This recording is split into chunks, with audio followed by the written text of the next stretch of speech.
Ratiba yangu ya leo ilikuwa inaruhusu kuweza kufanya delivery kwa mikoa tofauti tofauti pamoja na nje ya nchi.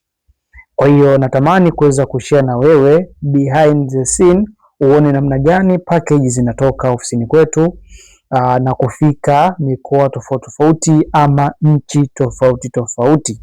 Kwa hivyo ndivyo ambavyo nilikuwa natoka ofisini nikiwa nimebeberia package tofauti tofauti. Kuna ambazo zinaelekea Iringa, Arusha, Dodoma, Makete, Bariadi, lakini pia kubwa kuliko nilikuwa na package 3 ambazo zinaelekea Australia. Kwa hiyo twende kuanzia mwanzo mpaka mwisho, utaona namna gani ambavyo package zetu zinasafirishwa ama zinatoka ofisini mpaka kuelekea sehemu husika ya kuweza kufanya delivery. Japokuwa pana umbali kidogo, kwa hiyo inabidi uwe mvumilivu kuanzia mwanzo mpaka mwisho.